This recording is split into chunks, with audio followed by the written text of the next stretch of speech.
I'm just kind of killing a little time as this last bit dissolves, you know. I'm almost there, like literally You do you, man. 15 more seconds. It's just too Well, good. I need a good name here, so I gotta look through my notes here and... I got one. It's not a good name, but it's a name nonetheless. So. I got one. It's okay as well. So. Just make sure we're live, you know, make sure that people, they can watch us if they want. Alright, are you ready to go, sir? Yeah, dog. Hello, ladies and gentlemen. Welcome to the GeekVerse podcast, episode 197.5. We're doing that because we got to mess with the numbers because our 3 years coming up, and it just happens that if we make this episode 198, we would be episode 201 for our 3 year, and that doesn't sound as good as 200. No. So this makes up sometimes we inflate the numbers up, we're inflating the numbers down a little. You know, the number's very fraudulent, but you know what's not fraudulent is 3 years is coming up for us. So that's pretty legitimate. July 9th, there'll be some sort of. We're so busy we haven't even discussed what we're doing. I think we'll probably just do the good old Q&A. What we do. So a fun time. Yeah. So you know what? Honestly, I will whether it's Twitter or Facebook. If you have any questions for us, send them in for anything. Yeah, you got till July 6th because that's when we're gonna record this. So you got it can be anything. It can be crazy stuff. Just give us some fun topics to talk about. Yeah, it can be personal stuff. It can be geek related, movie related. So yeah, you got until July 6th. So yeah, please, maybe I'll get to it and then we can make a master post as well. But master post. I am the Podmaster, Trask now. That's pretty. It's like a combo because it makes you sound like you're from the Star Wars. The prequels, yeah. Well. I just watched Phantom Menace last night. That's a weird. I thought you said you weren't gonna watch those ever again. So here's the thing. I did lie. Or at least you said for like another 10 years. I put them on the list. I'd never watch them again. But here's the thing that before we get into this actual review that I have to, I didn't account for is. I watched Suicide Squad last week, and garbage movie, still awful movie. But the thing is, Will Smith, Margot Robbie, great in that movie. Sure. And all these like Star Wars and Obi-Wan movie rumors have been like, man, I'd love to watch some Ewan McGregor's Obi-Wan right now. But the only way I can do that is I gotta watch the prequels. This is true. So are you like fast forwarding? No, I put it on to fall asleep too. So I thought I was gonna get my Ewan thing, and then those movies I can easily fall asleep to. So I'm gonna watch them all, and maybe it's just because seeing Darth Maul recently, I was kind of like, So there's a few reasons I got back in there. Okay. So yeah, I broke my rule. So, and I'm joined by. I am the Rastaman, Dylan Musk. Ah, there you go. You know what? Go back to way back, talking about year anniversaries. First year we did the Star Wars commentary tracks. We've done them for every Star Wars movie except Last Jedi. All Star Wars content. Yeah, someone said also, too much. A lot of Marvel content. If you missed Luke Cage Season 1, we did a review of that. If you want to, privy up on that before watching this. Yeah, we've done a review for every Marvel Netflix show except for Daredevil and Jessica Jones Season 1. Yeah. We weren't around for those, so. Maybe someday. Yeah, retro. Yeah, if you haven't guessed it by our terrible nicknames, if you haven't guessed it I think mine was pretty good. It's alright. Fine, by my terrible nickname and Dylan's great nickname, or the title of this podcast, we are reviewing Luke Cage Season 2. Power Man is back. He's better than ever. Oh, that's good. I'm not recording audio, so that's alright. But I'll fix it while you're talking. What? Audio's not recording at all. I totally messed up, which is fine because I can take the first few minutes of YouTube audio and create some sort of hybrid podcast, but it makes a pain in my ass. What did you think of Luke Cage Season 2, Dylan Musk? Yeah. He's back in the streets of Harlem.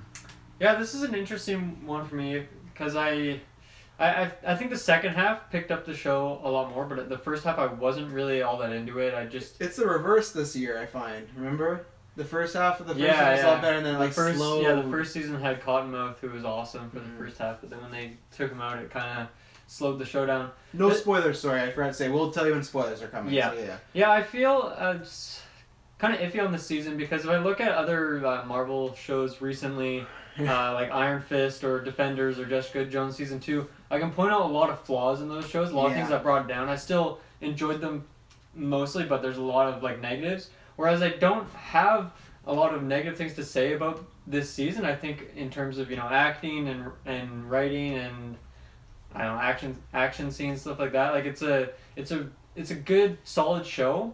I guess I just didn't really feel terribly connected to a whole lot of characters or storylines. I'm the same as you. I don't have anything overly bad to say, but I don't have many things overly great to say. Yeah. And that just kind of is like, yeah, Luke Cage 2 happened, you know, and, you know, we're there. I think there is some really good characters, and one, you know, the character of Luke Cage himself, we talked about this in the season 1 review, I don't know what it was about him, but I just wasn't that into the character. I think the acting was part of it. I just found him kind of bland, but I think he was a lot better in this season. Yeah. There's still a couple, like, few scenes acting-wise that, I don't know, I think he has yet to improve on, I guess. But I found him a lot more interesting. Yeah.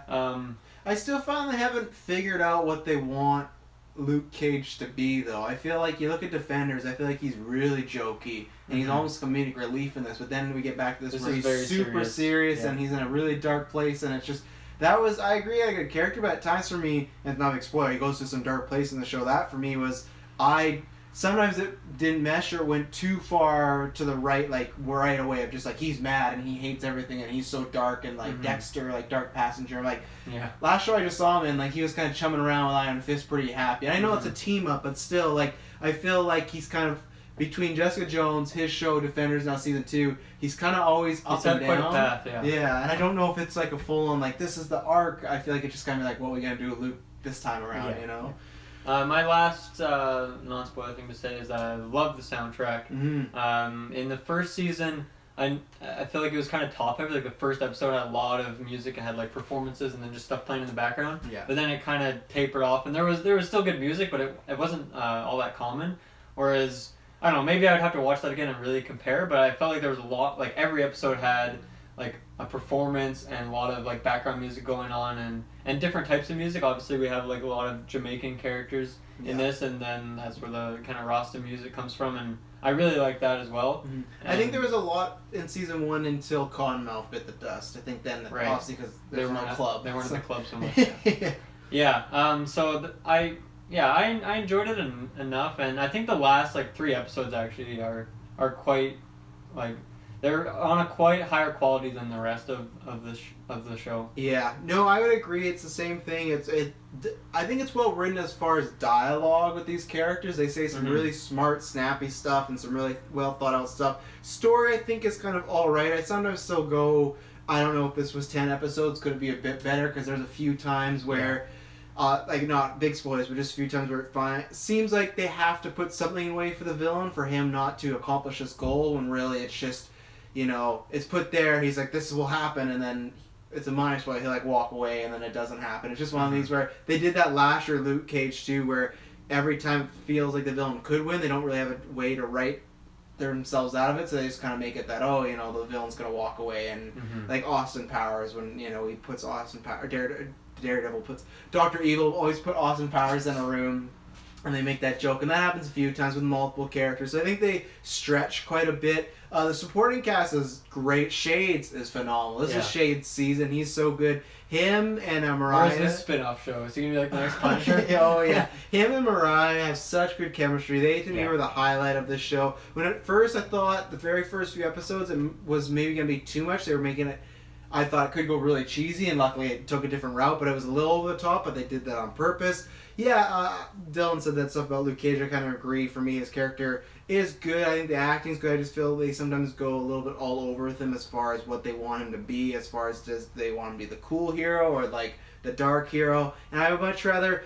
It's tough because this season, the story dictates him to be the tough, dark hero, but I like Luke Cage more when he's a bit more loose and laid back, because we already got Daredevil, we already got Punisher, we already got Jessica Jones, and they even made Iron Fist kind of dark in his season. So for me, I've always been like the reverse, where in movies I've always been like, hey, we need more dark characters. And this, I'm like, we need more comedic characters. And like, non-spoiler shout, but like they do that with Iron Fist quite a bit in the season. He's only in 2 episodes, but like he's a lot more comedic than he's ever been. And I feel Luke Cage has times where he's comedic, but he's very dark in this season. Action for me is a 50-50. I think his stuff with the main villain is good, and I do actually really like Bushmaster. I don't think I like him as much Conmount, but I definitely like him more than Diamondback, because Diamondback had some problems, but he's a very charismatic villain, and he has a good little journey. But the action scenes, I think sometimes are good, and other times they're stuck because there's only so much you can do with Luke Cage when he's fighting innocent people, right? Like, Luke Cage is a guy in the comics that at some point he does join the Avengers. That's never going to happen, but it's like, that makes sense when he's fighting aliens, all these other beings, because he's super strong. But when he's fighting people, there's only so much I can take of him just getting hit with shit, and then he'll just push them aside. Like, that happens once a again, lot. a lot of scenes of him walking forward as, like, bullets are bouncing off of him. Yeah, and that's like, and it's not their fault, because it's like, that's what they can do, right? And they can't have, like, 5 Bushmasters or 5 Diamondbacks running around. But I think that's what I really want next season is, I don't know if I don't want the Hand, but you need, for me, like, an organization that could fight them in a different way. Even if they are humans, like, him fighting thugs to me now is not that exciting. After 2 seasons, especially because it's just, the fight scenes are the same. I really like his, spoilers, him and Iron Fist have a fight scene together. I really like that, because they choreographed it well, and they had some, like, good combo moves. And maybe I'm going to harp this. I still think they should just combine these 2 shows. I think that'd make the 13 episodes a lot easier. But the action for me is kind of hit or miss. Sometimes it's good. Sometimes it's just like, okay, he's just punching people. You know, there's a certain thing he does in fight scenes that I won't spoil, which is great. But they ended in a really interesting way. So I'm actually, for a season that I thought was ho-hum, it got me excited for season 3. Yeah. But at the same time, I thought, well, the whole year for me, or the whole season was kind of ho-hum, so my expectations level. But they definitely take a risk with the ending, so I'll applaud them for that, because it's a direction I did not see going. I don't think there's anybody else. Claire is in this very minorly.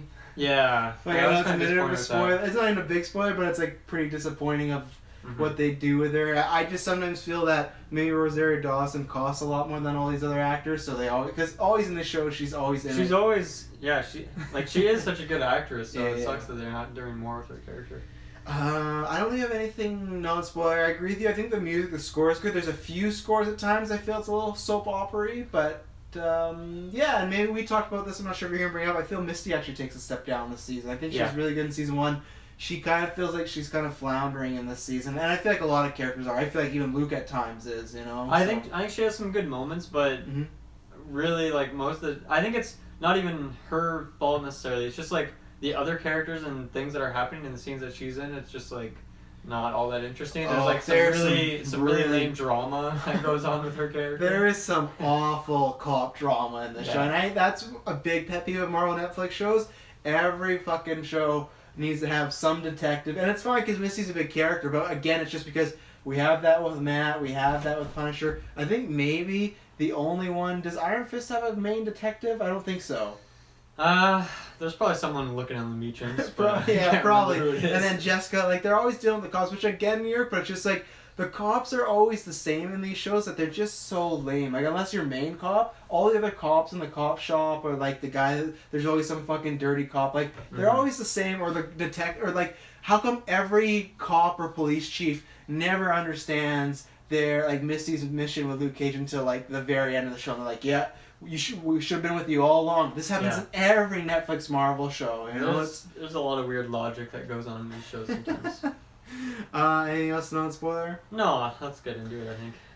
So, where do you want to... Yeah, so 3, 2, 1, spoilers. If you have not seen it, come on back. We will still be here. Where do you want to start with this season? I think I kind of want to start with Mariah, because she honestly, like, it feels like she has as much screen time as Luke does throughout the season. And very Kingpin-ish. In the finale, like, I think she has more screen time than Luke, which is fucking crazy. Yeah. But it is the case, and she has a really interesting story, because I feel like her story in season 1 was kind of more simple. I guess there was like a couple big moments, but I don't know. I can't really remember them off the top of my head. But yeah, this season she goes through like a wild storyline. I love like you mentioned in the non-spoiler, the relationship between her and Shades, because it is kind of weird at first. But I ended up really liking it. I think it's because both of them are, you know, solid acting, and the writing between them is usually pretty interesting.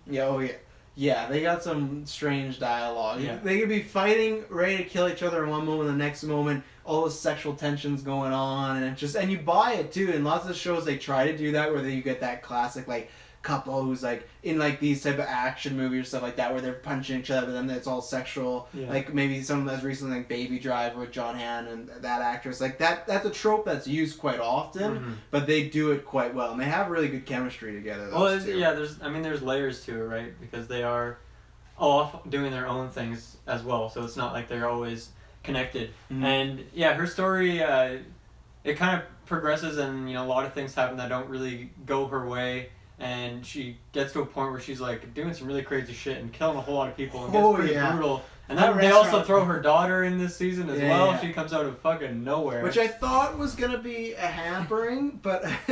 some wind monster. Sure. I thought the daughter, when they introduced it, I was like, oh boy, I got a big sigh. Because I just thought, oh, she's going to be a pawn. She's going to be somebody that's kidnapped. And she's used a couple of times like that, but it didn't feel overbearing because they really flesh out their relationship. It's not just like, oh, she randomly had a daughter and like now she's just like the like kind of damsel in distress at times. Mm-hmm. That happens, but then the relationship they take from Mariah trying to win her back to the daughter kind of pushing her away to kind of accepting her mother to her mother like saying that she hates her and she's never loved her because for obvious reasons that she was a reminds pretty her of intense uncle. Scene. Yeah, awful scene. And then at the end she's still trying to say like, you know what, I still, or I can't remember what character was telling the daughter still like she does care about you, she just really can't, like they went on a good journey.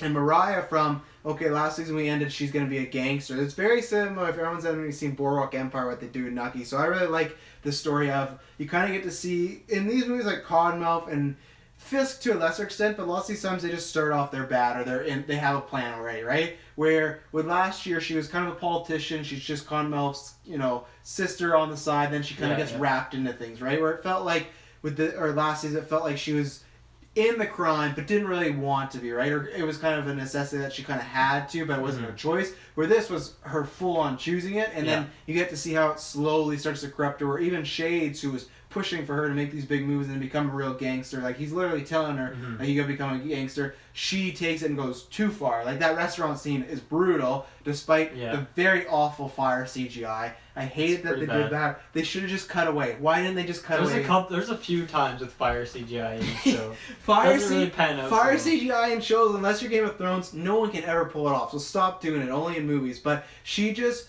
and the thing about her, she doesn't become mad, she doesn't become insane. You feel like she's in control the whole time. You just feel like she's gone to this depths of being so low and evil now that she can't really come back from it. And Shay's realized that she's just kind of gonna destroy herself. That moment when she goes farther than Shades does in terms of how like evil she is a really interesting transition. And then it plays right back into his character, because there's that scene when he has to go and kill that one like survivor from that restaurant scene, and he can't do it. It's such a good scene. Super well done. And then she ends up in prison.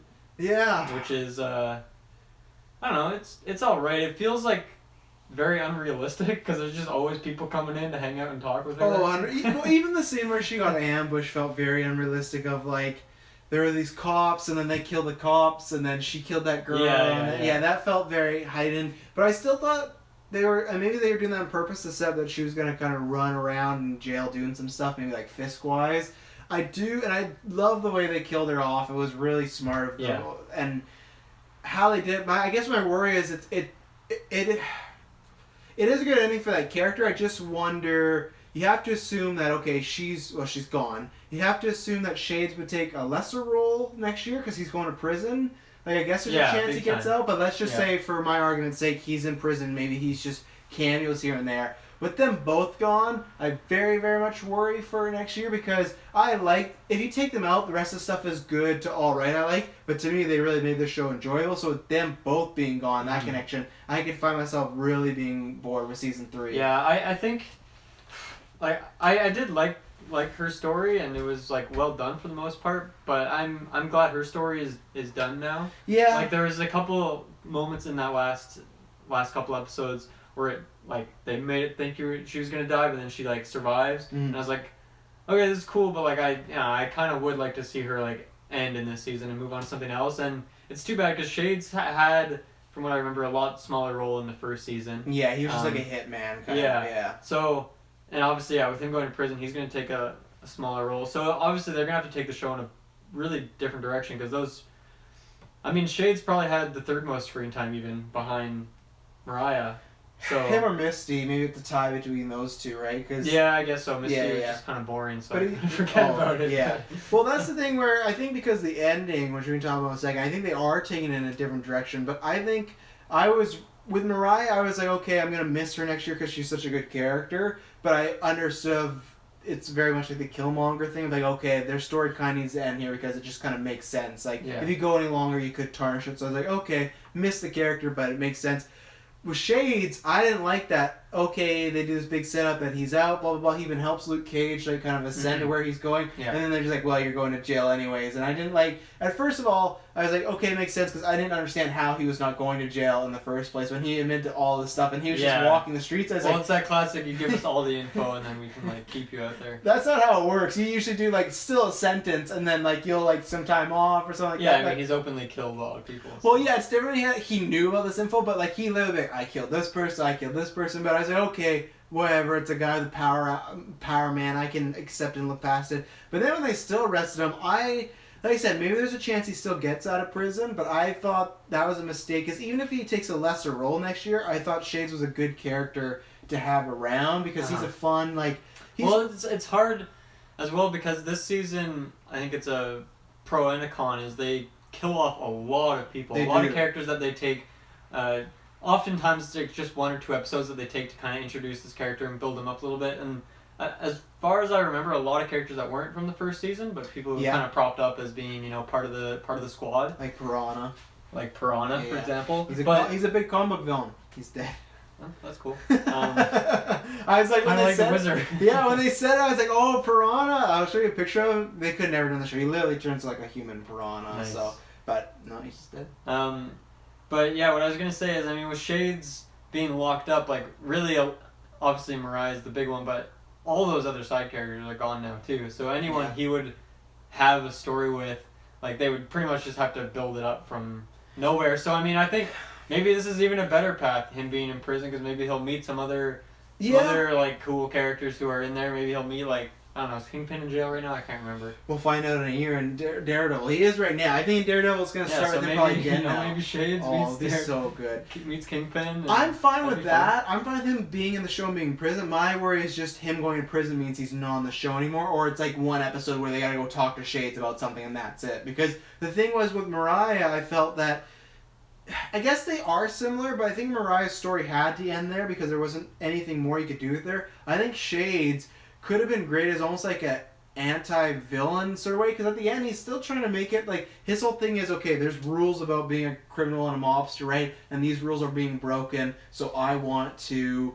try to fix that. I'm still gonna be a criminal, but I want to try to get the rules in place, like, you know, no attacking at Pop's shop or anything like that. Like, and I thought that would have been a really good thing of either one, to have him opposing Luke Cage in some sort of way next season, or if Luke Cage brought him into his little organization of Shades is constantly a person that, you know, he knows he should be to prison and he knows that he can't trust him, but he may need him to like make connections with him on the streets. Like, I think Shades is a guy that clearly in the first season and this season, even though first season we didn't see him much, he's always talking to people, right? Like, he was Cottonmouth's right-hand man. So clearly he's talked to a lot of people. So I thought we were going this way of, oh, he's going to bring Shades in. And I thought that would be a fun dynamic of maybe Shades eventually is going to turn on Luke or vice versa. But that's where I think maybe he's still not in jail. But I think with him in jail, and if he's just in jail, we lose that. Because I feel like there's a level of unpredictability with him. And I thought he'd be something nice to add to the show. And now, I don't know. And I think they built him up a lot this year as far as like we found about his past with his like love story and everything like that, and we saw his obsession with Mariah, but then he would still turn on her. Like,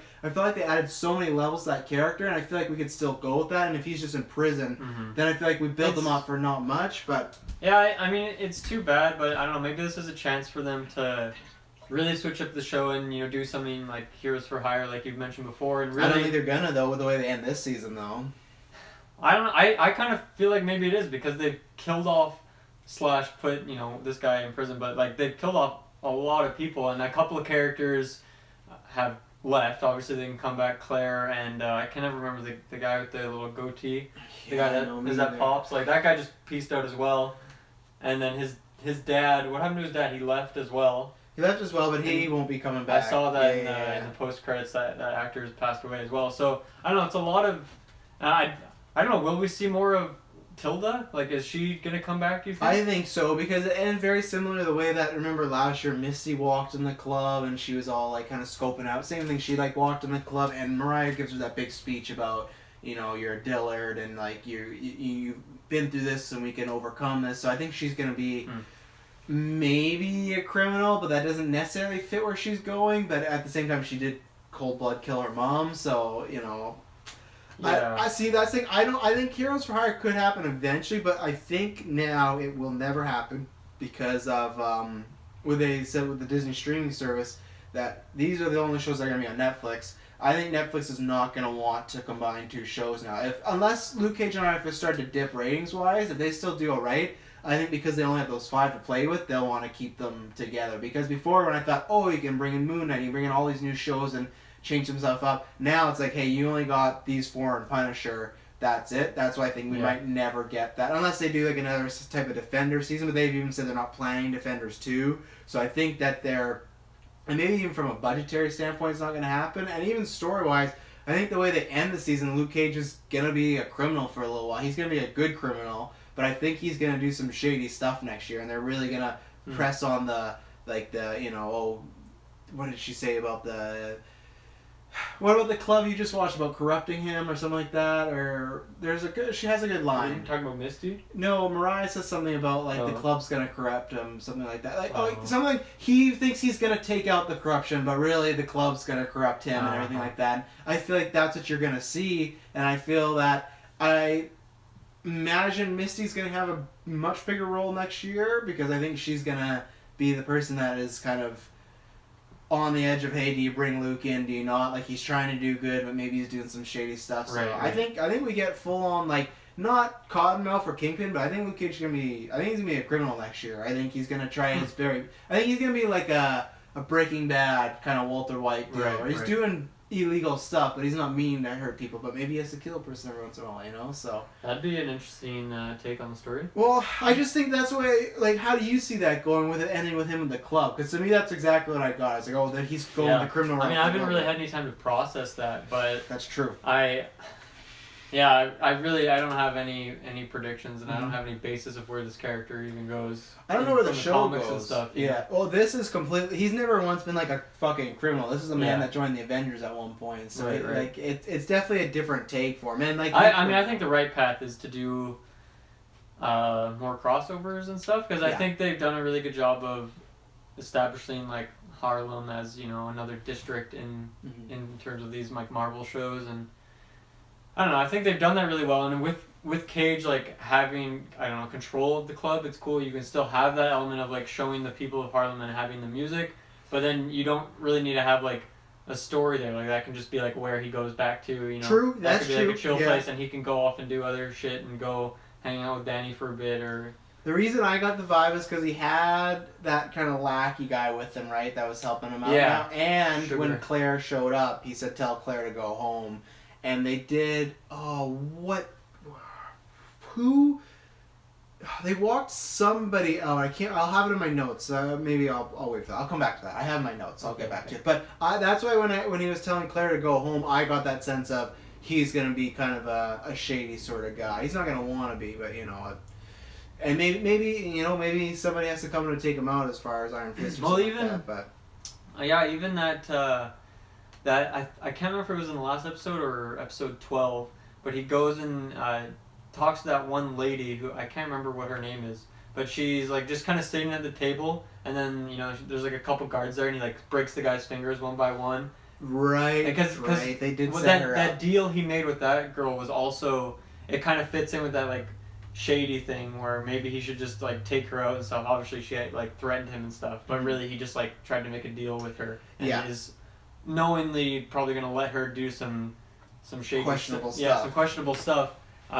But at the cost of, you know, he just kind of has one goal right now, and that's to fix Harlem. So. Well, and it would probably be that lesser of two evils, right? If he can let them commit some crimes, but there'll be a level to the crime. Yeah. But I think what's going to happen is that'll be going well for a little bit, but then someone will be like, hey, I'm going to do this, and he'll be like, oh, don't do that, and they'll go and do it, you know? And that's where I thought Shades would be a good thing, and that's where I'll bring in, too, that I don't think you would pick up on this, but in The Godfather, there's a movie, The Godfather. I've never heard of it. Have you ever seen it? I haven't seen it. So I'm gonna minor spoil it for you, but it's not a big spoiler. Okay, so Al Pacino plays the guy. He comes back from war. His family's a big mobster and everything like that. And the whole movie is about him not wanting to be in the mob. And his wife is very worried about it. And the movie ends with eventually, of course, he accepts to be in the mob. And there's this last shot of him in this room with a bunch of mobsters, criminals are talking. And the door slowly closes on his wife. So it's kind of just like signifies that she's out of the picture now. They did that exact same thing with Missy. After they had this conversation, she looked back on Luke having all this conversation. And they closed the door on whispering in his ear, yeah. And that right away I was like, oh, I think that's Godfather. So I think that's the same thing of Pacino meant well. He's like, oh, we can be the mobsters, but we'll be these good mobsters. Yeah. And then, he ends up killing his brother. It's a whole deal. So. This actually, like, talking about this more, kind of, I think you're right. Like, it is exciting to see, like, what they do with this character. If they do it, though. It could be for 2 episodes and then someone takes over the club, because people love taking over this fucking club. Diamondback, like literally, it's the place to be. Literally, when the finale, Bushmaster. Luckily, when the finale changed, I was happy. But when Bushmaster was like taking down the club again, I was like, we literally just did this last year with Diamondback of like the ending in the club. Like they love doing the club. Like someone takes over, and so. I mean, it's a nice set. I can't blame them that much. It's great, and Luke Cage looked great in that suit as well too. He did, looking pretty sparkly. We're on Luke now. Do we have anything more we want to add? Obviously. Big stuff with Claire, big stuff with his dad. Yeah, the Claire stuff. I felt a little forced, to be honest. I the one thing that I think it was in episode 4, I want to say, where they have like a really long conversation, and it's like I just didn't like the cinematography of it, where it was just you could feel that they weren't actually acting with each other. It was just like they would film one of their faces, record the line, and then film the other person. So it didn't feel like a conversation. It just. Yeah, and I didn't really like the dialogue of that so much either, so... It was a strange conversation, too, because this is the one that is, like, the impetus for her leaving, right? Where he punches the wall. Yeah, it's the big one, yeah. So, like, for me, they start talking about kind of his darkness, right? Mm-hmm. So I was like, okay, I get that, because she brings up, hey, you don't have to hurt this guy, you could just bop him on the head, which that's what I was referring to in the fight scenes. I love that. Anytime he just bops the guy on the head, that's great. But there's only so much you can do with that. But, okay, so... I guess my problem was, one, I felt the darkness was being really forced on Luke Cage, like, from out of nowhere. Like, I kind of got it, but I felt like, again, when we just saw him Defenders, he felt like he had a good control over himself, and now all of a sudden he's just, like, losing it. And I felt maybe if it was deeper in the season, I could have bought it, but in episode 2 or 3, and, like, when he goes and fucks up that guy who's being the woman, I understood that, but at the same time, I was like, the Luke Cage I felt that had been going on right now could control that, and if they want to do this storyline, him losing control, I felt it was a bit too early. But it starts with them talking about his darkness, okay? And then the show is very, very much about race, but then it takes a turn in them talking about race and talking about how they don't understand one another because she's Spanish and he's black and like the struggles they've had. And I just felt like that was a strange conversation to have about race in that sense because I didn't feel like that's why they were arguing. It just came up. And I almost felt like it was to extend that argument. Right. And then at one point, I hate this line. She's talking about he has so much anger, and Luke Cage is just like, I'm a man. We have lots of anger. And I was just like, yikes. I'm not even saying that because I'm a man and like I don't have anger. It was just like, it felt really kind of basic bitch writing. It was just like, that's what you have. Like, to me, that's one of those stereotypical things is like, I'm a man, I'm angry. And he literally just says that line like, I'm a man, we have lots of anger. And I think there isn't really a whole lot of cliche dialogue throughout the season. Like, it is pretty well written, so that stuff kind of stands out when it does happen. Well, I think because you had, her and Luke Cage season 1 when they get together, and then even then they grow into Defenders. I just felt like what I known of Luke Cage and Claire at this point in their relationship, I felt like they could have handled this and figured this out, but I felt like it was, hey, we need to write Claire off. How can we do it? Well, we're going to get them to fight. Let's It's disappointing for me. I loved Claire. Like, it... starting with Daredevil, and it's been like a steady decline, I have to say. I'm really unimpressed with, Defenders was a big one for me, where I was like, I know you only have so much screen time, only 8 episodes and all this, and so that makes sense. If you got to cut down some character, obviously you got to focus on your 4 main characters, but I don't know, I was really excited to see how that progression is going to go into Luke Cage season 2, and then it just kind of, it wasn't that good, and then she's gone, so... Even the way they didn't even take the time to shoot her at the club, like at the door, like looking disappointed when they told her. You can just tell, like clearly, I know she's not actually there, but when they tell her to go home, like Rosario Dawson was not there for that, It's just like, but they couldn't even got a shot of her looking disappointed or distressed. She could have sent them a selfie. Anything. But and then even then with him punching the wall again, to me that just felt like and they had to put that in there. And I don't know. Like, I will say the one thing, because that was like, I don't know, their biggest scene together. Yeah. Like from her side of it, like the acting was really, really solid. Like I think he did good too. She's really good at the emotion. I think he did good too. I just think he had some dialogue that like you couldn't sell. Like I think where I guess what I liked what he did is where he looked really upset after he punched the wall, and he looked like he had this realization of like, oh, like could be over now, right? I do think that he pulled off those emotional scenes a lot better than in the first season. Yes. That was something that we talked about in the season 1 review, specifically like the pop scene. I like never really felt for him in those emotional scenes. I didn't feel like he was really conveying those emotions, but he's certainly got a lot better for the most part. The other scene I'd highlight from him is the scene they had with his dad when they're sitting at the on the ambulance and they're just having this heart-to-heart. That was fantastic. Writing-wise and acting-wise, that was a really good standout scene between those two. It was just like a really wholesome father-son sort of experience. And it's a bonding because they've had this distressed relationship, which we can talk about him now. Obviously, we kind of were not introduced as actor, but we introduced the idea of the character last year with Willis and Diamondback, like him being like leaving Diamondback. So he was just I didn't really remember much. Yeah. He was just like Luke Cage's dad is around and he's maybe not the greatest guy sort of deal. And you kind of get this where that sense of things where he's made some shitty decisions in the past, but he's a good guy. I like the majority of his scenes with Luke Cage at the beginning when they just kind of hate each other and always bickering, and I think their relationship grew naturally as you could see Luke Cage's seeing like his dad and some of the reasons he chose his path, and then his dad slowly coming to understand that's this is his new life and he's on this destructive path and he's trying to help him out. He doesn't want him to be dark as well. So I liked all their scenes, to be honest. I never felt like the dad was ham-fisted because I feel like there's sometimes an episode or two where he wouldn't be in it, which I thought was good. So yeah, I was a bit worried at first because another Marvel show recently, Jessica Jones introduced a parent character, and let's just say it didn't end up so well. It wasn't really one of my favorite parts of that show. It's probably one of my least favorite parts of any Marvel show. So I think so. I think it's her. It's quite bad.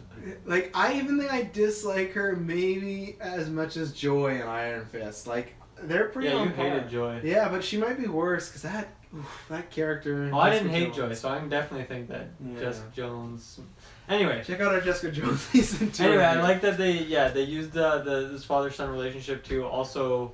I mean, maybe they talked about this in the first season. I can't really remember, but explain kind of the situation that happened with his mom as well. And I don't think they got. If they did, it was a few lines. And I mean, they didn't really. It's not like a huge aspect of this season either, but they at least address it and talk about how that's kind of the point that kind of split them apart, I guess, or had it. It explains why they weren't talking.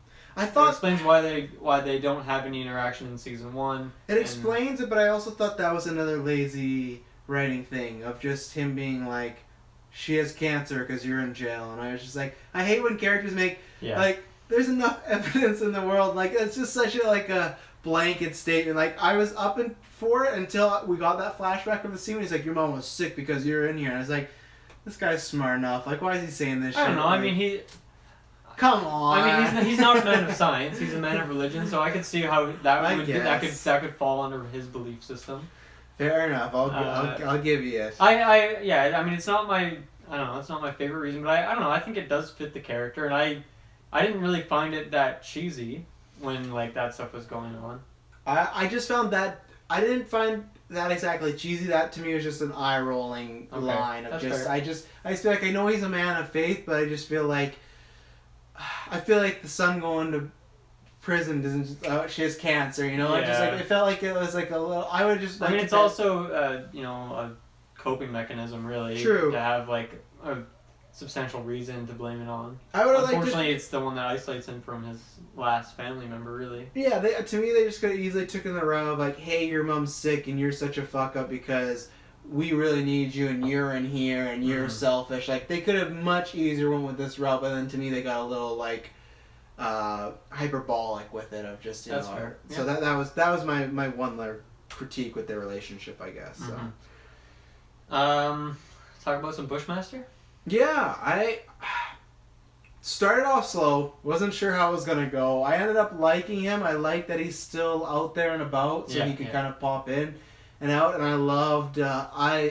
They went for this joke. It maybe wasn't supposed to be a joke. They went for Mariah Stokes a lot. I fucking That's in my notes. Loved it. Really? He was the opposite. I just felt like every scene he was just throwing it in there, and to me it was like a bit much. There was one scene where he did it like 4 times, and that's where for me it was like, it's that thing of like when someone makes a joke and it's like kind of funny, and then that joke keeps coming back and it's just funnier and funnier, and then like they hit it and it's just like, okay, it's at the point where it's not even funny anymore, but it's so funny that they're still doing it. And I was near the end, it was like last episode or 2 when they're just like, oh, Mariah Stokes and Stokes and just, Mariah Stokes, and it was like, I fucking loved it. That hit out of the park when we saw. I love that. And then I think it set up perfect. So when Mariah does do it, it's like, oh, she's accepted the Stokeness of her, you know. But right. He to me was like a cool, like classic, like kung fu throwback sort of villain, and he was kind of like fun, cheesy, but I liked it. He gave me similar vibes to Warren Meacham at times of just like. Okay. Just at times where it's just like... I love me some more beaches. Yeah, just at times where it's like, this guy's a little more over top than the rest of the show, but I'm digging it. And one thing you would not have known, because I have a... I'm not good enough. Yeah. No. This is something I stumbled upon. I have an 11-month-old daughter, so at times, you know, there's lots of annoying Apple toys going off or things like that just make songs. Apple toys? There's this terrible toy that an Apple product, or like it's like an apple. No, there's this terrible toy that my mom had got my daughter. It's an apple cut in half. It's plastic. You hit this metal button and it just has like 10 songs it cycles through. But the thing is, which great. I like that you know it's exactly 10 songs. The thing is great because I show my daughter, or I see my daughter finally, you know, is smart enough and she's doing all these things and she's growing up. She's walking around. That's cool. She walks now. So, but the thing is with this apple is, so you'll hit a song. Let's just say it's song A. When it's done, she knows smart enough now to skip all through until we get back to song A. But the problem is I gotta hear song A about fruit salad all the time, and it fucking sucks. So at this point, I go, I'm gonna put on some subtitles. They English the shit out of Bushmaster's language. All his slang, they take and they like when he says brethren, it just changes to people. And like, I should have written down more examples, but this happened the entire season. Like they're like, oh, Netflix, like we're not speaking jive at all. Like, so yeah, it was it was really funny. Like the whole time he was just like saying all this stuff and like slang. It's like, nope, they're not doing this at all. But yeah, I really liked it, and I think they gave him good motivation. I think I got enough of him and Mariah. I think for a while it was such a mystery of what was going on. They kept just hinting at it, and then when he gave their story, the only thing is that I hated was the setting her house ablaze and just walking out. Didn't understand it at all. Especially in the next episode, he's like, I want to smell her flesh. Well, he said that, right? And he did, because I thought was like, okay, even if he did burn her down, why didn't he stand up there and be like, fuck you, Mariah Stokes, like I did it? He literally left, and even with the daughter when he released her, 1, I didn't understand, but 2, okay, I understand his code of honor. She was just like standing there until Luke came up and he just like broke her like wrist bracelets off or whatever, and then the daughter did nothing. That whole fire thing, that was a mess. It was kind of awkward. It just didn't really make a whole lot of sense. It was exactly like last season when Diamondback had Luke Cage dead to rights and he threw him in a garbage truck and he just let the garbage truck drive off, and it's like, oh, Luke Cage will never come back. I hate, and that to me is just like, oh, we have 13 episodes, we have to extend that. So that's the only time Bushmaster got hurt, but I really enjoyed him, and I really liked the Luke Cage Bushmaster team up episode, because anytime that was a really that fight scene in particular was a real standout to me. Kill the that stuff was funny as well when he had like the hatchet in his hand. He's like, whoa. Yeah. But yeah, just like the choreography of it and like the set piece, it was kind of just like an industrial little fight scene, but it was it made for some cool shots. And I hope that opens the door for him season 3 to be like an not hero, almost anti-villain again, where he could be a criminal, but at the same point it's like, if he needs to work with Luke Cage, they need to work together. Punisher-esque. Yeah, I like any time you can get a hero and villain teaming up, that makes sense, you know? So, yeah, when it makes sense, for sure. Yeah, I agree. I loved his look, and I mean, I love the Jamaican accent, so that was awesome, and I think that brought in like a lot of interesting side characters. Like I just liked his crew of people, you know. He was, different culture too. Yeah, exactly. It was a good switch up from the first season. Introduced like especially Diamondback. It really I don't know, just introducing like the Jamaican community as like a part of Harlem. It really, once again, that's something the first season did really well, is establish like this place, this neighborhood, this area, and this just helps to expand that even more through the villain. So yeah, he's fun, and I think it's cool. He like the way he gets his power from like that concoction. It kind of reminds me a little bit of like Black Panther. You take the the special flower, and it kind of heart-shaped herb. The heart-shaped herb. So I liked, and it was cool. He just had like all those things set up, and he would just do his like ritual. I thought that was really fun. I got some Killmonger vibes sort of from talking about like fighting for his people and everything like that. I think the actor just alone, anytime he was on screen, had like good screen presence. He felt like he commanded it, and I'm excited. I always say this comic book stuff. I'm glad they didn't kill him off, and I hope he's back. The thing is, I don't know where he could fit in next season because take over the club. Probably again, but like Mariah's gone, his people are gone, Gwen's Diner's gone. He doesn't really have a whole lot of motivation for sure, but they could always come up with a reason. I'd like to see him team up with Mariah's daughter there, and then be like sort of a crime duo. Yeah, that would they had be a relationship or like some. That would be fun, and it actually would make sense because he really does need her, and she's obviously we saw like right kind of near the end that she has like a pretty significant shift in like. Her backstory, so and she killed Mariah, so he's gonna love that. So he is gonna love that. Yeah. I think Mariah Stokes. You obviously there's a lot of people taking over this club, but I kind of like that King of the Hill aspect of it. It's kind of fun. Yeah. I think the pacing of it, because that was when the time he took over the club was probably episode 5 or something, 4 or 5. So it happens pretty early on, and it it's a good transition. So I didn't have a problem with takeover. I just had a problem with the finale again being centered around we're gonna fight in the club. Cops are coming in.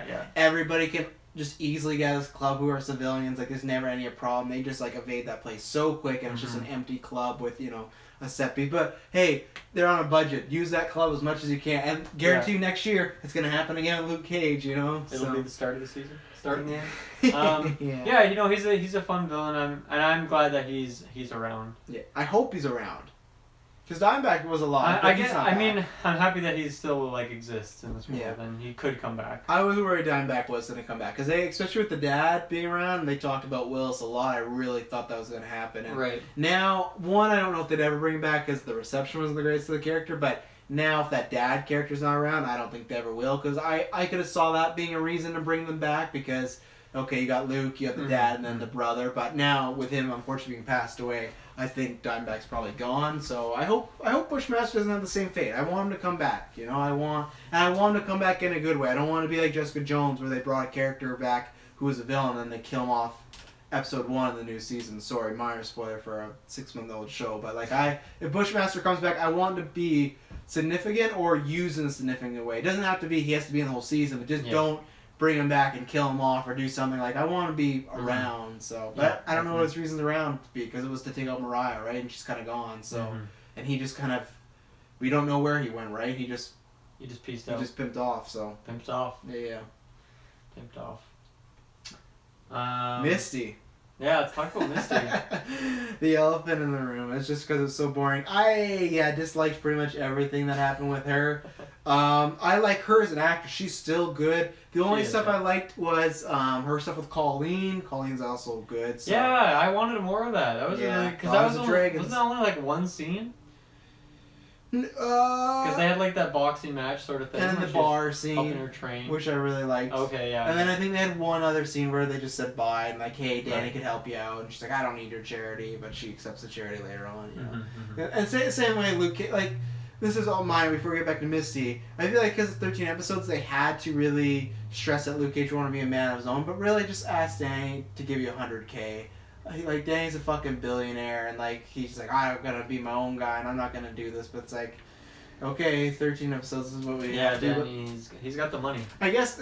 Okay, before we get back to Misty, I really thought in the middle of the season we were gonna get into more Hero for Hire stuff, and I was really digging when Piranha was all this attacks going on, and then he's I'll hire you, and then later on Mariah was I'm gonna hire you. And now I don't think that's gonna happen next year because he's this crime guy. I really want I feel like we don't get enough of those. Daredevil season 1 had the first few episodes were just one-off criminals he was taking out. Eventually, okay, they all led to Kingpin, but at the time it was this like criminal guy, this Yeah, rapist guy. Like I really want Luke Cage next year to be like 3 or 4 episodes, maybe at the beginning of just like him being hired by all different people and just meeting. They don't have to overarch. Just like kind of like with Dexter, right? You had Trinity, but then Dexter was always going after these other kills at the same time too. To make each episode stand out on its own. Yeah, and I really liked with Piranha and Mariah that happened, but then they dropped. Like I think it was only 2 episodes. They dropped it quickly, and I just don't know if I'll ever get to that. I just was hoping that I think the show would be a lot more easy to digest if you had, okay, if it is 13 episodes, make 3 or 4 of them like just one-offs of just like a fun adventure with Luke Cage. And that's why I guess I know I'm out of work because we're talking about Misty, but that's why I really like that Piranha episode, just him going place to place with Piranha, like trying to protect him, like him going there and getting all those photos and like him with the bottle, like who wants to shoot Luke Cage? Like that was so fun. Like if that was the show, I think I'd love it the whole time, but I just wanted to bring it up because it's on my notes, so I know I'd forget it. So fair enough. Yeah, fuck the whole cops and everything like that. I hated almost every single one of those cop actors. It was really lame drama. There's like this. That white cop was terrible. That guy. Yeah, that main dude. Yeah, he was. Him and then his partner was pretty much as equally lame as he was, and the captain, I don't know, didn't really have any personality whatsoever. Which the guy that got shot. Yeah. He was just there to get shot, pretty much. Just there to get shot. Like I don't know, he like had this buildup of he keeps being really hard on Missy, and then when Missy quits, he's like, come back, like. And the thing is, I hated was the white cop and then his partner. She was kind of so when Missy comes back, they do this classic, which I don't understand. But this to me is like, this is where I find the dialogue of the show is really relevant, but the story and situations can be lazy. I don't buy that a cop who went above and beyond, was off shift to help save New York during Defenders. And it's not even a secret, the chief even says, like, you really did a good job in Circle Square there, you really showed us, like, you could be something special or whatever he says. Mm-hmm. So she gets back, she's had her arm cut off, and people are, like, cracking jokes, like, making little snide comments, and this is like day one, and even that girl cop does that, but then later on they try to like establish that they've been friends for a while. They've known each other since like high school or some shit. It felt like anything that's going on in the cop world was just bizarre world, and they were just throwing stuff at the wall, and it was just really lame and really boring, and I just didn't like, to me that's such a lazy storyline, like let's have the cops make fun of her because she doesn't have an arm. Maybe cops are like that. It just felt very immature, right? Like, well, especially for like so many times in these shows, anytime a cop gets killed, the cops like fucking like, you don't mess with one of us. We're gonna find Kingpin. We're gonna find this. Like they're so like stereotypical in the show. They make the cops like, okay, you take one of us out, we're gonna come after you. Where this cop literally, your friend, someone that you work with, just lost her arm, and you're like, yeah, making these like lazy, snide, immature bullying comments, really lame. And then Missy has the classic like, gives a big speech and they're like, this is me and this is what I'm gonna do, and then they're all like, they all look in shame and they all feel bad. It's like literally 30 seconds ago they're like, oh yeah, armless, and now like, oh, I'm so sorry. It's just like, so lame, so like ABC Family-ish. Yeah, it's too bad. The one thing I liked, I don't know, I guess I sort of liked about her story is they're hinting towards her, eventually being like a police captain. So I like that they're kind of setting the breadcrumbs for that down the road. But yeah, I honestly don't have like anything like much to say about her character because she's kind of just going around. She goes to like a couple crime scenes, but it never really feels like she has much of an impact. No. It never feels like she's really playing, I don't know, much of a role. She's kind of just like a couple steps behind the events that we already saw like an episode prior. True, yeah. So I don't know. It's disappointing because she was a really interesting character in the first season. Because the first like couple episodes you don't really know exactly who she is, and I don't even think you know she's a cop for like the first at least one episode. I think one episode, yeah. It doesn't take long before they kind of introduce it, but it's still like that was a fun relationship between her and Luke. And in this season, I guess you have like a couple moments like after Claire leaves, there's like a funny scene when Luke is like, hey, can I come stay at your place? And she's like, no. And she like shuts him down a couple of times. Yeah, that's kind of funny, but they didn't really like, I other than that, I don't really have many memorable scenes between the two of them. No, I think they had good conversations that were fun and jokey, and I think they do a lot of hinting towards, hey, you're going too far. She seems, once Claire's gone, she seems to be his point of balance still, of keeping him in check, of like, hey, don't go too far. My favorite thing is those like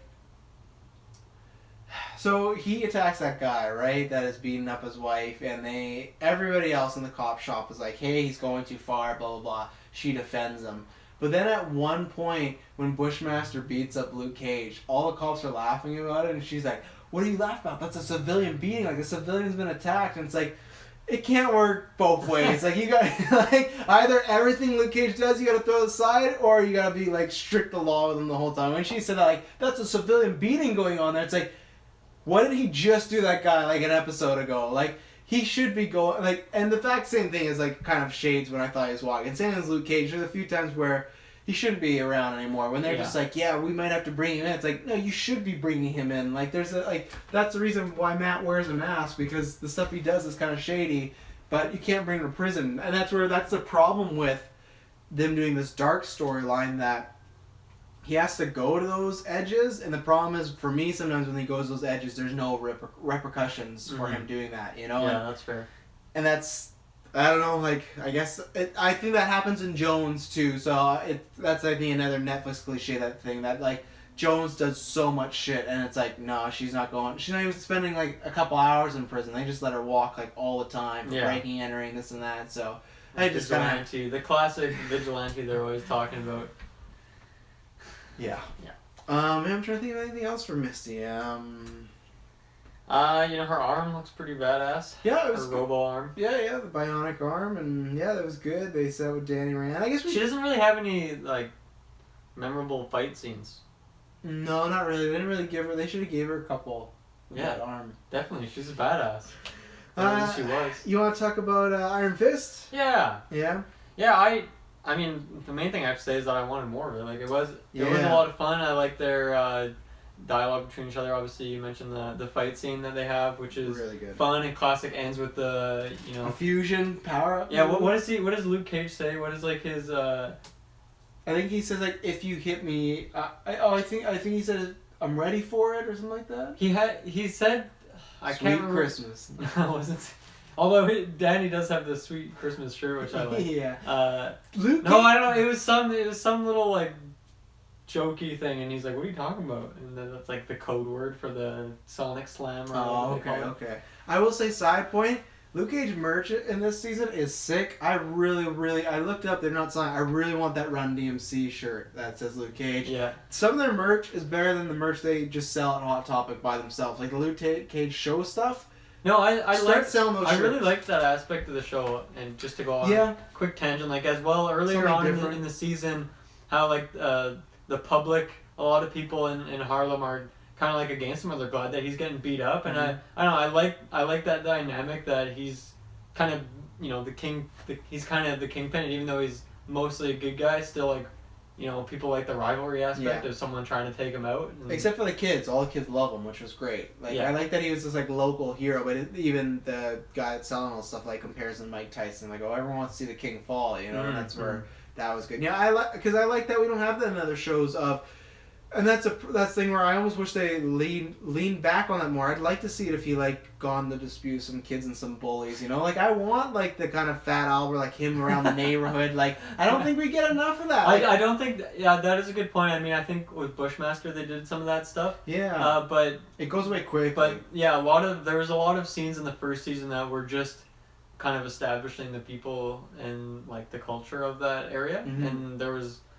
I think overall there was less of it, for sure. Well, and even stuff when he does that thing of hey, you come, he's in the video, the phone, and he's just you come take me down, you can't take me down, blah, blah, blah. I would have loved to see, an episode him trying to manage social media or stuff like that. Yeah, that stuff was cool. Yeah, that's where I wish the show was, a bit more lighthearted at times, but, what was I going to say? I don't know, we can go back to Danny, because I completely forgot what I was going to say. So. Daniel. Yeah, I really liked him. I think... I'm very intrigued with what's going to happen in Iron Fist Season 2, because I do think, and because the babbing he has a bad rep, so everyone has, first impressions are everything, so... Although, me and you generally like the show more than most people. Yeah. And I'm still somebody that I liked him in the role. I thought the writing was horrible in Iron Fist for that character, so it was kind of tough. Defenders, he was...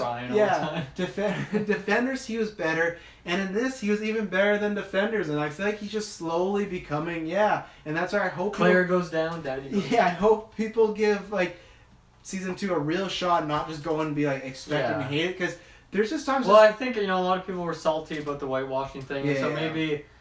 I find it hard to believe that a lot of people will hate on that show season 2 because of that. Like, I think they'll kind of be over that stuff. Yeah. And the first season did have a lot of problems in and of itself, but hopefully, people actually talk about like the real problems with the show. Well, and just the way he was sitting and everything like that. And I like that. And just little details. He's very sarcastic with the I don't remember his name, the guy that was running Luke Cage's like merch and all this stuff, like selling the tapes. But like he was very sarcastic with him and bringing all this stuff, and like he's like, I got a powerful fist or something like that. And then that great thing when they're in they go see Turk, so classic Turk. Yeah, Turk. I was happy to see him. I knew the second Luke Cage when he said he knew a guy, I'm like, oh, they're going to Turk. I love his little weed shop, and then when they pan over to Dan, and he's like, Luke, oh, like this one, and it's like the pipe shaped as a dragon. Yeah. Like that to me was full on Iron Fist, and even then, Luke Cage was talking about darkness or something about him feeling like he's losing himself or whatnot, and then they did this like snide comment where Danny was like, "Oh, gee, you sound like me a couple months ago," or something like that. Like it almost feels like they're trying to be like, "Yeah, we get it. Maybe we made some mistakes. So let's move away from this." The only thing with season 2 with Iron Fist is just like if the show's dark again, I feel like we could lose that because he can come in and be all jokey here because he's in 2 episodes. That episode right? was a real nice change of pace for sure. Yeah, and I like that comment too where Iron Fist is like talking about how he fought a dragon and Luke Cage doesn't believe him. He's like, so let me ask you this: you have bulletproof skin. I have this fist, and you still don't believe that there's like even like we talked about this before. How like there's space aliens in this world, in this universe. But some Luke Cage was like, in Defenders, he's like, I don't believe you. This Iron Fist shit. So I like that they kind of like joked about that. He doesn't believe Matt can do anything, And hey, Matt Murdock got a shout out, because he's talking about like, Harlem, blah, and like, don't give me that Matt Murdock shit. I was like, hey, that guy just died. Don't be so disrespectful for him. He saved your fucking lives. That's true. He did die. Fuck you. But I liked that too of just like acknowledgement of the world too. He's like, hey, you got Claire, you got Jessica, and stuff like that. So they're saying they don't plan for Defenders season 2. I still think now that we did that whole season, I still think the best way for Defenders season 2 is to do a 2.5 hour movie or 2 hour movie instead of a show. Yeah, I think that's a good idea. Cool. Will they do it? I don't know, but I think that would be gangbusters. I think that would honestly do a lot better ratings wise too, because I think that's a lot easier for people to digest now. Because with Avengers, with Infinity War, I can even say, there is a path to get to Defenders. That's a lot. It is obviously because there is shows like Luke Cage season 1 and Iron Fist. A lot of people didn't want to watch these shows in preparation for Defenders. But if you do you have to watch 65 hours. You have to. That's a lot of hours. Yeah. And I don't know. The thing is, like, even obviously Defenders is only 8 hours. It's only 8 episodes. But there's still probably an aspect to it where because they spend so much more time than what a movie would do, people are probably looking, at what happens in that season with Iron Fist and Luke Cage, and maybe if they didn't watch Jessica Jones or something, and they like don't know what's going on with the story. But yeah, you can go into a movie and kind of have mentions here and there, but really it should be able to stand on its own. Hopefully. Yeah. So I gave I was seeing how much Avengers like the movies. 47.5 hours. I put roughly like if each movie was if each movie is about 2.5 hours. No, to Infinity War now. So to Infinity War. 47 and a half, a little lower than that probably versus 65. So yeah, a movie to me much more digestible too. Like you plug in, I can watch Ant-Man tonight and watch this. Where Daredevil's like, I gotta watch. And it's good for a rewatch. Whereas I still haven't rewatched any of these shows. I've only seen them all once. I'm rewatching Punisher right now. I mean I don't really rewatch a whole lot of shows just because it is such a daunting task. And I know you can kind of watch it while you're doing other stuff, but yeah, I mean I think a movie could be a good idea. The Ghost is back. I don't have a whole lot more to say on Danny just because he's only in it a minute amount. The only two things I'll say. One, I like that. Where is the line? I have it here. You had a specific quote. I did. Oh, so anyway,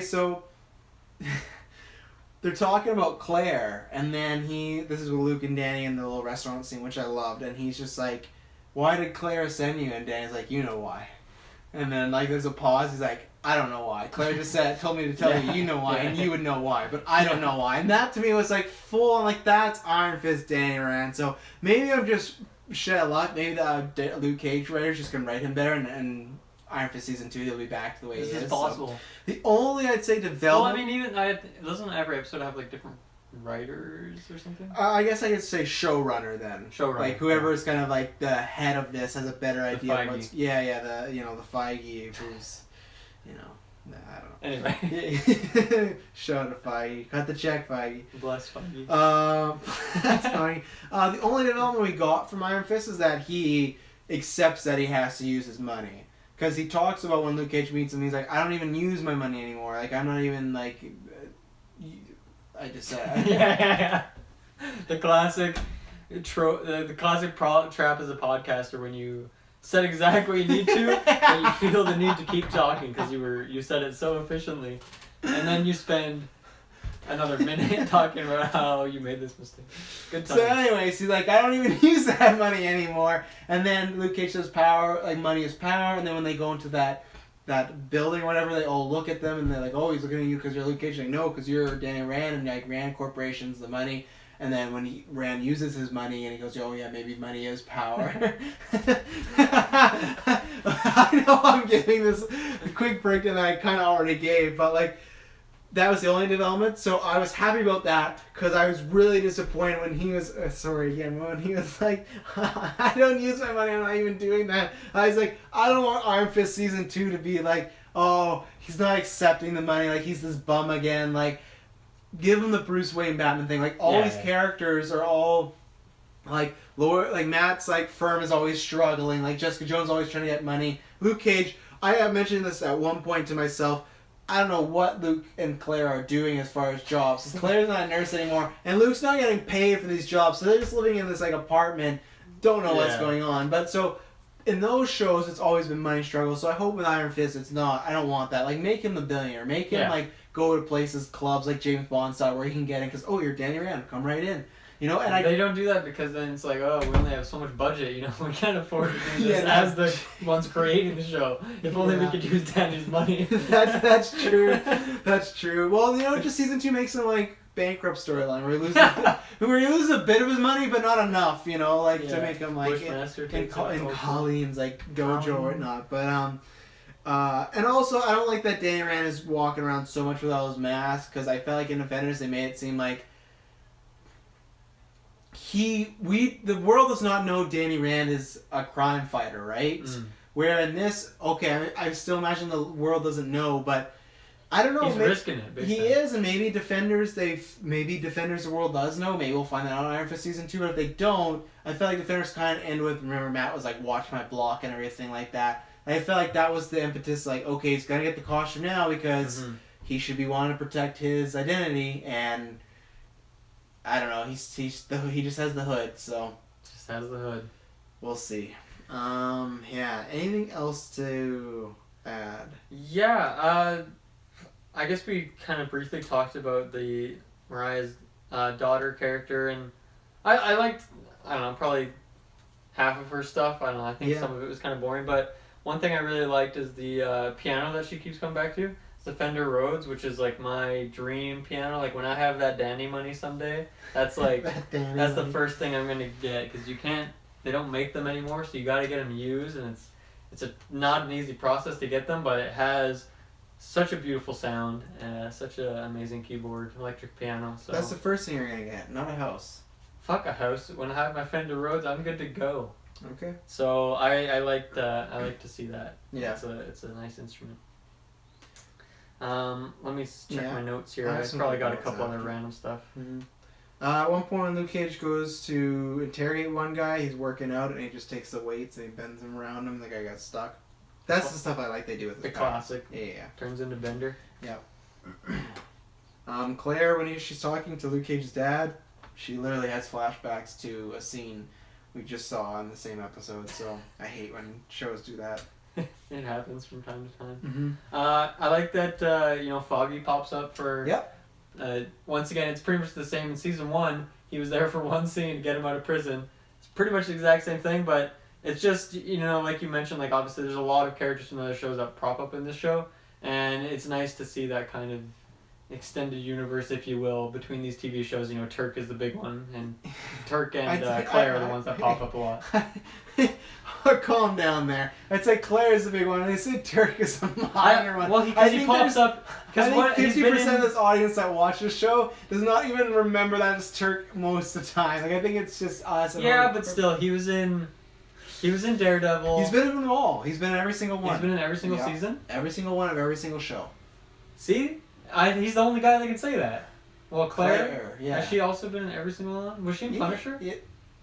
Oh, no, she wasn't in Punisher. Boom! Yeah. Was Turk in Punisher? I don't remember. I'll let you know. I'm rewatching it right now. So he's the Stan Lee. I feel like the Marvel's TV shows. I do feel like there's a chance Turk wasn't in nephew. Punisher though, because Punisher was so different. It was very disconnected. That felt like this is the Black Panther. It was in a different studio lot. Like they were recording elsewhere. Yeah. The reason I'm rewatching it is just because I watched this. I was like, I miss like great Marvel Netflix. So I watched Punisher. I'm like, this is pretty good. So nice.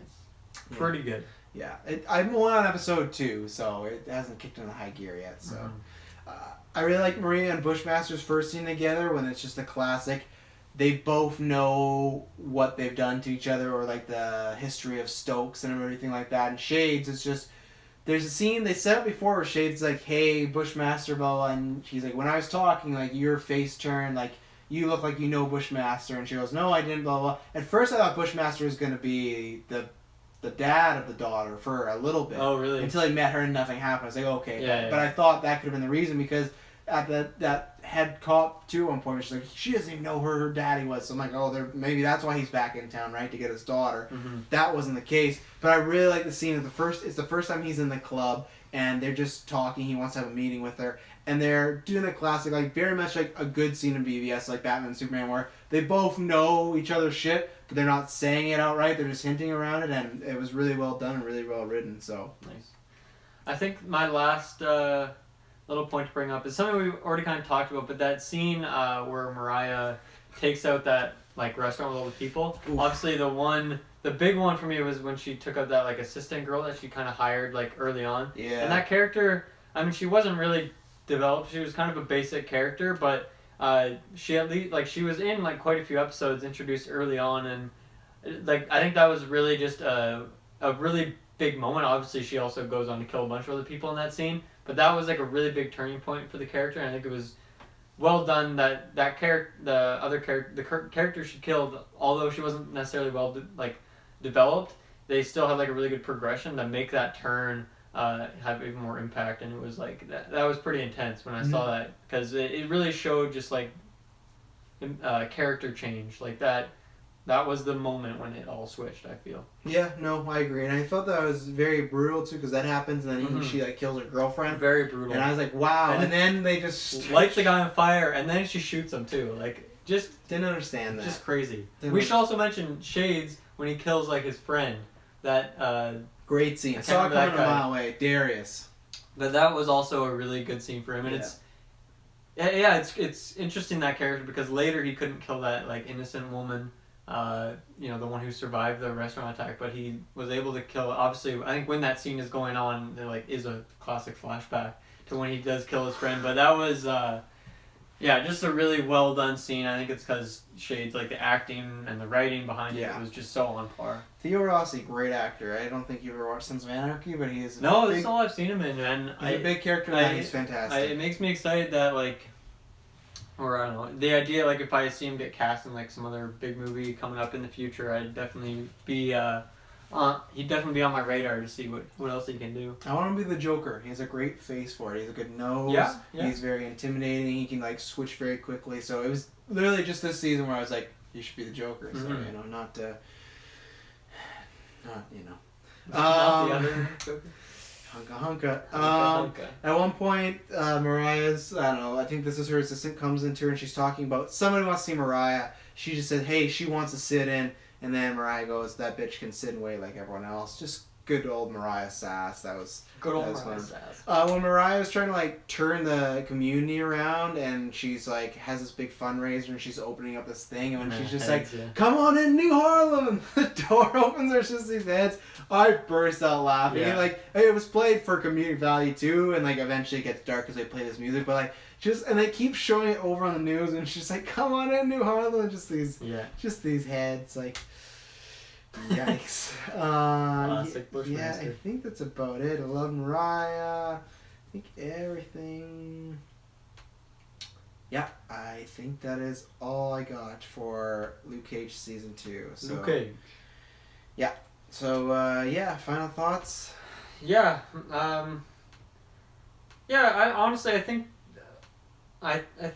talking, doing this review, talking through everything, like, it probably makes me sound like I love the show, and there is a lot of things I really do like as a about person sitting here across from me, I don't think maybe you love the show. I don't know, I think there's a lot of positive here, and not a whole lot of negative, and even some of the negative stuff wasn't like to the lower levels we've seen, some of these other Marvel shows get. So I liked it, but I once again, I don't think this is ever a show I'll want to rewatch. No. I still want to rewatch Daredevil and Punisher at some point, Jessica Jones season 1, maybe Defenders at some point, but I don't know. I don't think I'd ever really need to rewatch this show just because. It's tough though. Shades of Mariah, and then it's like that Obi-Wan thing, I right? liked them, but I think seeing it once is enough for me. And Yeah. I don't know. Maybe years down the road, I'll come see. I'll come see.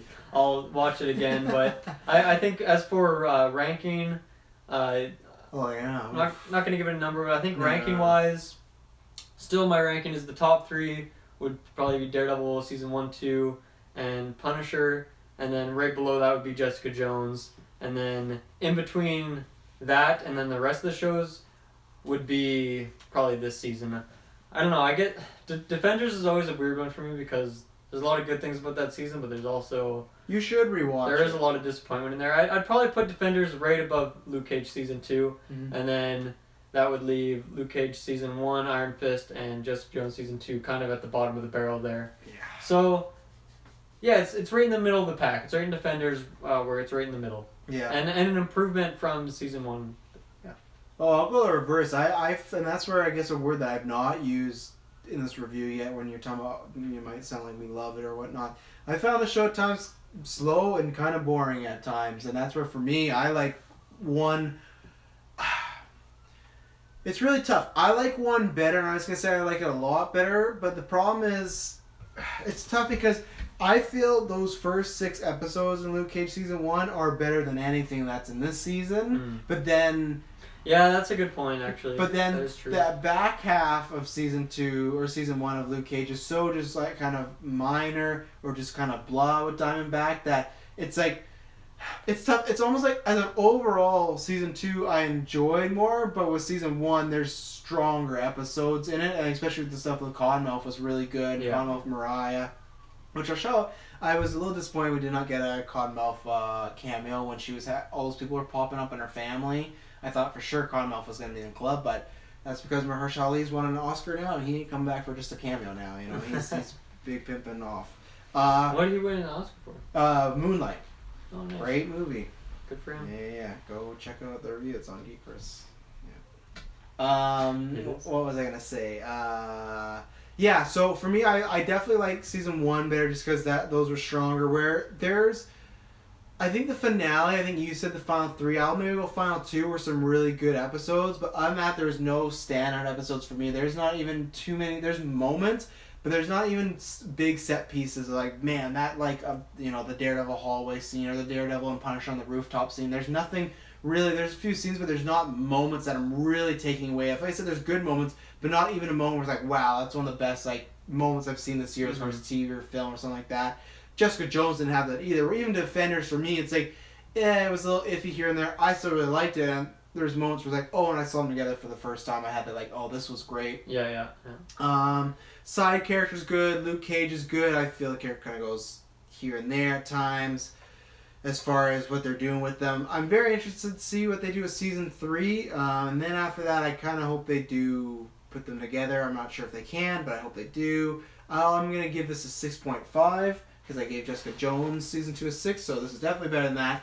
for me, it's not as bad. The dialogue is a lot better. It's just there's times where it was so slow, and especially the first half of the season. To me, I was kind of bored, and I did check. I tried not to check my phones when I'm doing these because I know we're gonna review them. But there was times where I did. I'm like, okay, what's going on Twitter right now? Like, I don't care about what's happening right now. And then I'd be like, oh no, I gotta put it down. I'm reviewing it. But that honestly happened a few times at the beginning, and yeah, some of it was kind of a slog. Yeah, and then as far as where I rank, Daredevil season 2 first, Daredevil season 1, Punisher, Jessica Jones, Defenders, Luke Cage season 2, Iron Fist, and then Jessica Jones. I'm not sure what I gave Iron Fist. I have to go back. That's always your problem with the review thing. But I think the reason is with Iron Fist is it's definitely